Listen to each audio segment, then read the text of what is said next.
लोग टूट जाते हैं एक घर बनाने में, तुम तरस नहीं खाते बस्तियां उजाड़ने में। तो साथियों, आज की वीडियो इसी के साथ अपने स्टार्ट करते हैं। और मैंने ये दो पंक्तियां क्यों बोली हैं, इसके पीछे का ये वीडियो है। तो साथियों, स्टार्ट करते हैं।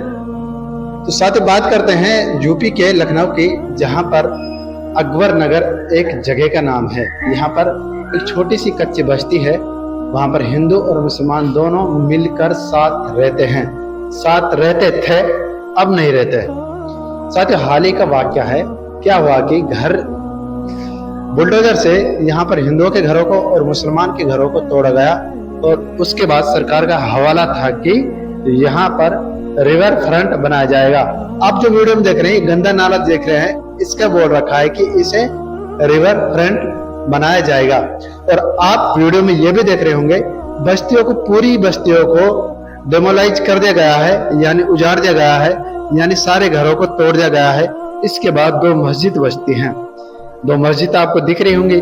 हालांकि मंदिर भी थे, मंदिर भी तोड़ दिए गए, अब मस्जिद बच रही हैं। शायद मुझे लगता है कहीं ना कहीं जब इन गरीब लोगों के घरों को गिराया गया था, तो उसी टाइम मस्जिद और मंदिर तोड़ दिए गए थे।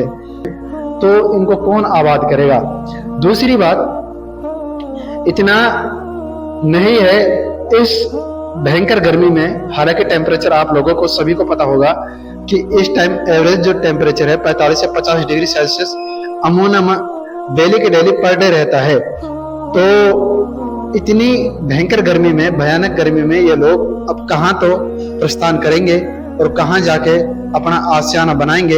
एक ईंट लगाने के लिए तुम सबको पता है कि आर्थिक रूप से कितना मजबूत होना जरूरी है। बहुत ही इस बेरोजगारी के समय में बहुत ही कहीं ना कहीं गलत हुआ इनके साथ। अब दूसरी ओर देखें तो बहुत से लोग ऐसे बोल देते हैं, कमेंट में ऐसे भी लिखते हैं, ऐसे बोल भी देते हैं कि जरूरी था कि इन्होंने सरकार की जमीन पर अवैध कब्जा करना या सरकार की जमीन पर अवैध रूप से बसना जरूरी तो था नहीं। लेकिन इसके पीछे भी एक छोटा सा रीजन है। जब लोगों ने यहाँ पर अपने आशियाने बनाए तो उसी टाइम सरकार को कहना था, उन्हें बोलना था। और दूसरी बात, लोग अपने रहने के लिए, खाने के लिए और रोजगार के लिए कहीं ना कहीं भटकते हुए यहाँ तक आ गए। फिर उन्होंने जैसे तैसे कर अपने घर बनाए। चलो घर बनाए, चलो घर गिरा भी दिए, कोई बात नहीं, लेकिन कहीं ना कहीं उनको सरकार द्वारा मुआवजा भी देना चाहिए था। और मुआवजा के साथ साथ उन्हें रहने के लिए पहले से ही कहीं ना कहीं मकान बनाए जाने थे। तो शायद बहुत ही, ये जो तस्वीरें आप देख रहे हैं बहुत ही दर्द भरी है। हिंदुओं की बस्ती नहीं है, हिंदू भाइयों के भी घर उजड़ रहे हैं भाई, जहाँ 50 से 60 हजार लोग रहते हैं। इस बार ड्रोन उड़ा लोगों के आप वीडियो भी देख रहे होंगे। आप वहां पर हिंदू माँ बहनी भी हैं, मुसलमान भाई भी हैं। कम से कम 1500 की ये बस्ती है, जिन घरों में सारे डेमोलाइज कर दिए गए हैं, सारे गिरा दिए गए हैं। उसके बाद यहाँ पर कुछ नहीं बचता। आप पहले की तस्वीर भी देख रहे होंगे और ये बाद की तस्वीर भी आप देख रहे होंगे। यहाँ पर सिर्फ ईंटों के, चूना पत्थर के, कंक्रीट के सिवा कुछ नहीं। कितने साल से रह रहे हैं आप? हम लोग कम से कम 40 साल से रह रहे हैं। क्या बोल रहे हैं आप लोगों से? क्यों हटा रहे हैं आप लोग? कह रहे रिवर फ्रंट बनाएंगे। तो एक रिवर फ्रंट बनाने के लिए आप लोग को बेघर किया जा रहा है, लेकिन उसके बाद कोई घर दिया जा रहा है। कुछ नहीं, मुआवजा कुछ भी नहीं। नहीं पूछो मुझसे, कुछ नहीं पूछो। टूट रहा घर। क्या बोल रहे हो? घर टूट रहा। घर गिरा रहे हैं। अब कह रहे सामान निकालो। हम लोग सामान कहाँ लेके जाएं? कहाँ लेके सामान चले जाए बताएं? पहले शांत हो जाओ बेटा, शांत हो जाओ, शांत हो जाओ। दिमाग काम नहीं करा रहे। भाइयों कुछ तो समझो। उनको गरीब और गरीबी से दोनों से नफरत है। हम तो यही कह रहे हैं, उनको सबसे ज्यादा नफरत गरीब से है। हम लोग पैसा भी नहीं, हम लोगों के पास सारा पैसा। आप मत रोइए, आपको दिक्कत है? बेटा, ये जो काला सा, घटिया सा, बदबूदार सा कुकरैल नाला दिख रहा है आपको, सरकार इसे कुछ दिनों में रिवर फ्रंट बना देगी। अब वास्तव में इसे नाला फ्रंट कहना चाहिए। रिवर फ्रंट बनने के बाद क्या सरकार नाले के इस काले पानी को पानी की शक्ल दे पाएगी? मैं गारंटी देती हूँ नहीं कर पाएगी। सरकार लखनऊ की गोमती नदी में गिरते हुए नालों को तो रोक नहीं पा रही है। गोमती नदी नाला बचा। और जो गंदा नाला दिख रहे हैं आप, यहाँ पर सरकार का हवाला है कि यहाँ पर रिवर फ्रंट बनाया जाएगा, तो कहीं ना कहीं हम सबको निगरानी रखनी पड़ेगी। देखा जाएगा आगे जाके, वो तो शायद सरकार ने अब कहा है तो शायद देखेंगे कि रिवर फ्रंट बनाया जाए या नहीं बनाया जाए। शायद मुझे लगता है कहीं ना कहीं कि ऐसा कुछ नहीं होगा और ये ऐसा कि ऐसा ही रह जाएगा। और जाहिर सी बात है अगर बनेगा तो बहुत अच्छी बात है, तो हम सबको यहाँ पर निगरानी भी रखनी है। और जो वीडियो आप देख रहे हैं ये प्रज्ञा मिश्रा जो कि पत्रकार हैं बहुत अच्छी, उसने शूट किया है, तो इस वीडियो को मैं क्रेडिट देता हूँ प्रज्ञा मिश्रा जी को। और दूसरी बात, हम सबको इसके बारे में थोड़ा सा सोचना पड़ेगा। कमेंट सेक्शन में आप जरूर बताएं आपकी राय क्या है इसके बारे में। दूसरी बात, अगर हमको कार्रवाई करनी है तो शायद मैंने कुछ नाम यहाँ पर लिख रखे हैं, जैसे रियासी, हाल ही में हमारे जो जम्मू कश्मीर के एक रियासी क्षेत्र है वहां पर एक तीर्थ यात्रियों की बस जा रही थी, उस पर कुछ आतंकवादियों ने हमला कर दिया था और हमले में हमारे महिलाएं बेचारी और बुजुर्ग भी और बच्चियां भी मारी गई थी, यानी कि 10-11 व्यक्ति इस हमले में मारे गए थे। तो कहीं ना कहीं इनके ऊपर कड़ी कार्रवाई की जानी चाहिए, इन आतंकवादियों के ऊपर। और इन्होंने हमारे 10 आम लोग मारे हैं, तो कम से कम हम लोगों को, हमारे आर्मी को, कम से कम हमारे पुलिस स्टाफ को इनके 20 आतंकवादी मारने चाहिए जो इन्होंने बेगुनाह मारे थे। उनके ऊपर कड़ी कार्रवाई करनी चाहिए, इनके घरों के ऊपर बुलडोजर चलाना चाहिए। तो दूसरी बात, दूसरी ओर देखा तो बिहार का मुजफ्फरनगर का मामला सामने आया है।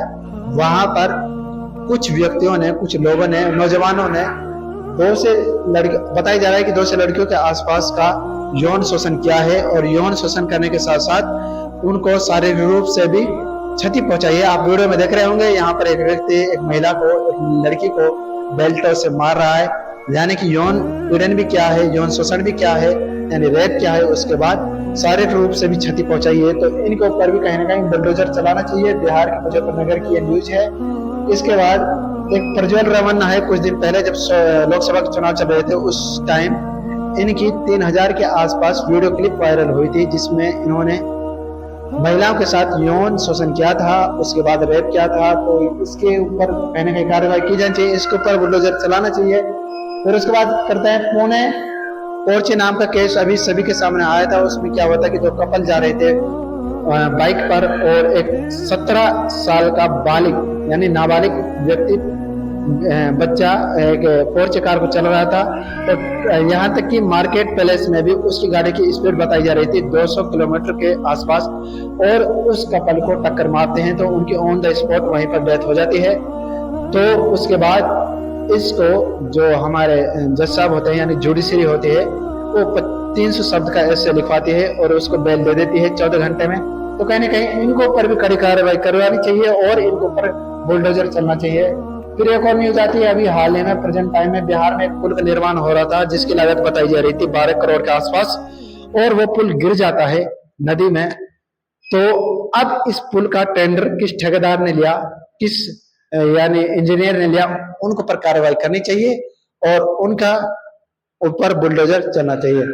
तो कहीं ना कहीं जो ये चीजें हैं, जो अमीर लोग हैं इनके ऊपर बुलडोजर चलना चाहिए, लेकिन इसके विपरीत हो रहा है, जो गरीब लोग हैं उनके ऊपर बुलडोजर चल रहा है, क्योंकि उनकी बातें कहीं ना कहीं हमें लगता है कि कहीं पर रखी नहीं जाती, उनकी बातों का कहीं ना कहीं अस्तित्व नहीं होता, उनकी बातों में वो वजन नहीं होता जो अमीर लोगों की बातों में होता है।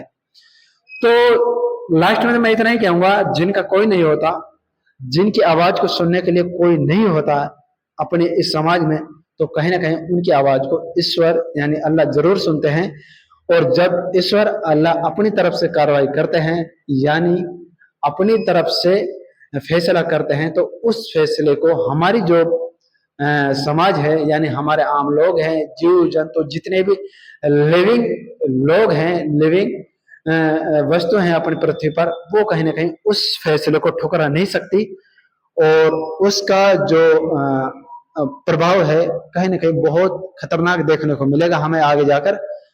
तो ऊपर वाले के घर में देर है अंधेर तो है नहीं, ये कहावत है और ये सच बात है। शायद कहीं ना कहीं इन लोगों की हाय हमारे हिंदू भाई हैं, मुसलमान भाई हैं, जो वीडियो में आपने देखा होगा, इन हिंदू भाइयों की, इन मुसलमान भाइयों की हाई जरूर लगी आपकी बार सरकार को, क्योंकि सरकार ने इस बार लोकसभा चुनाव में अपनी मेन जगह पर सीट को हारा है, यानी अयोध्या में, जहां पर उन्होंने राम मंदिर बनाया था, वहीं पर बुरी तरह वो हार का सामना करना पड़ा था। तो कहीं ना कहीं ये इन लोगों की हाई लगी थी। और आगे जाके भी देखेंगे, अगर रिवर फ्रंट बना तो लोगों, मैं आपसे निवेदन करता हूं, जो भी मेरे सोशल मीडिया पे मुझसे जुड़े हुए हैं, वो ध्यान रखना ये बात कि रिवर फ्रंट बने या नहीं बनेगा। तो शुक्रिया, धन्यवाद। इतना ही आप देख रहे हैं LI02। मैं राहुल आस मेवाती। शुक्रिया, बने रहे, धन्यवाद।